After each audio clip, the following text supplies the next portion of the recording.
আমি ৩২ নম্বর ওয়ার্ড জনগণের কণ্ঠস্বর হতে চাই। 111 থেকে শুরু করে বিগত ১৭ বছর একটা নন স্টপ কন্টিনিউভাবে ধারাবাহিকভাবে আমি আন্দোলন সংগ্রামে রাজপথে নেতৃত্ব দিয়ে গেছি। আপনার সমস্যা আমি বলবো, আপনার সমস্যার সমাধান আমি করব, আপনাদের যে কোনো কাজের দায়িত্ব আমি নিব। ৩০ নম্বর একটা ওয়ার্ড যেটা হলো আপনার শ্যামলী থেকে লালমাটিয়া পর্যন্ত একটা বিশাল ওয়ার্ড। এই ওয়ার্ডটার ভিতরে উচ্চ শ্রেণীর লোক আছে, নিম্ন শ্রেণীর লোক আছে, এবং কিন্তু দেখা যাচ্ছে যেখানে জেনেভা ক্যাম্প সব এবং লালমাটিয়া মসজিদ সমাজ যেখানে নিম্ন শ্রেণীর লোকজন বসবাস করে, নিম্ন মধ্যবিত্ত বলা যায়, তাদেরকে জীবনযাত্রার মান এবং এই এলাকায় যে চাঁদাবাজ, ছিনতাই, রাহাজানি, ওয়ার্ডটা একটা খুব সুন্দর ওয়ার্ড গড়ে তোলা যায়। সেক্ষেত্রে আমি আমার ডিজায়ার বা আকাঙ্ক্ষা, আমি যদি ওয়ার্ড কাউন্সিলর নির্বাচিত হই, অবহেলিত জনগোষ্ঠীকে তাদের ন্যায্য অধিকার এবং তাদের যে মৌলিক অধিকার এটা আদায় করার জন্য আমি তাদেরকে কণ্ঠস্বর হিসেবে কাজ করবো। যে জন্য আমি ঘোষণা দিচ্ছি যে আমি বয়েজ অফ 32 ওয়ার্ড নম্বর 32 মানে 32-এর কণ্ঠস্বর হিসেবে কাজ করতে চাই। আমি মোহাম্মদপুর থানা বিএনপির আহ্বায়ক কমিটির সদস্য। বর্তমানে বিএনপির সাথে আমি প্রায় 91 সাল থেকে ওতপ্রোতভাবে জড়িত। কলেজ লাইফের থেকে ছাত্র দলে ছিলাম, ওয়ার্ড বিএনপিতে ছিলাম, যুব দলে ছিলাম, লাস্টে ওয়ার্ড কমিটি থেকে থানা কমিটিতে আসছি। এবং আন্দোলন সংগ্রামে আমি একেবারে নৈতিকতার সাথে বলতে পারবো যে প্রতিটা সংগ্রামে 91 সাল থেকে যতটা আন্দোলন সংগ্রাম হয়েছে, 111 থেকে শুরু করে বিগত 17 বছর একটা নন স্টপ কন্টিনিউভাবে ধারাবাহিকভাবে আমি আন্দোলন সংগ্রামে রাজপথে নেতৃত্ব দিয়ে গেছি। তরুণরাই তো দেশ ঘুরবে, তারুণ্যের অগ্রযাত্রাকে নিয়ে আমাদের কাজ করতে হবে।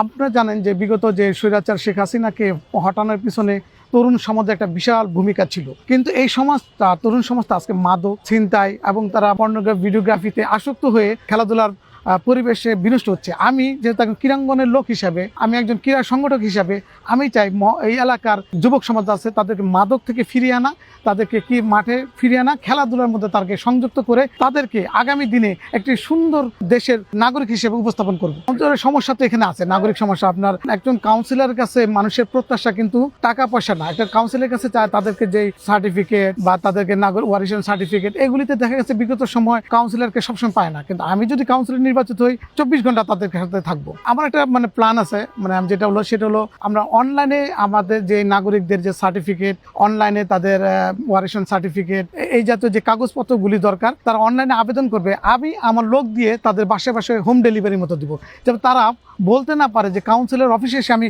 1 ঘন্টা 2 ঘন্টা বসে থেকে আমার কাজগুলি আদায় করতে পারছি না। আরেকটা যে সমস্যা দেখতে পাচ্ছি, বর্জ্য নিয়ে একটা সমস্যা, যে বর্জ্য বিশেষ করে জেনেভা ক্যাম্পে বর্জ্য অপসারণ একটা বিশাল সমস্যা, সেটা দূর করা হবে। এবং বাসাবাড়ি থেকে বর্জ্যের নামে বেশ কিছু টাকা বেঁধে দেওয়া হয়েছে, এর বাইরেও কিছু টাকা নেওয়া হয়। এইগুলি নিয়ে আমরা কাজ করব এবং নাগরিকদের যাতে কোনো প্রকার সমস্যা না হয়, কোনো প্রকার এক্সট্রা কোনো ফিস টাকা দিতে না হয়, এবং তারা যেন ফ্লুয়েন্টলি যে সেবা পায়, তার জন্য আমি আপ্রাণ চেষ্টা করে যাব। ইনশাল্লাহ আমরা তো জনগণের কাছে যাচ্ছি, নট অনলি এই আমার জন্য, আমরা জনগণের কাছে যাচ্ছি, বিগত 17 বছর ধরে যাচ্ছি। এবং গত 18 নির্বাচন আমি 32 নম্বর ওয়ার্ড বিএনপির নির্বাচনী এজেন্ট ছিলাম, প্রধান নির্বাচনী এজেন্ট ছিলাম। এবারও নির্বাচনী কেন্দ্র দায়িত্বগুলি পালন করেছি সুচারুভাবে, মানুষের কাছে ভোট চাইতে গেছি। আমরা প্রতিনিয়ত মানুষের যে সাড়া পাচ্ছি ভোটের এতে ভালোবাসা বিএনপির প্রতি, এবং আমরা আশা করি আমরা যদি দল নমিনেশন দেয় আমাকে, আমি ভালো একটা রেজাল্ট দলকে দিতে পারবো। বাকিটা আমার দল যেটা বলবে, দলের সিদ্ধান্ত আমি মেনে নেব।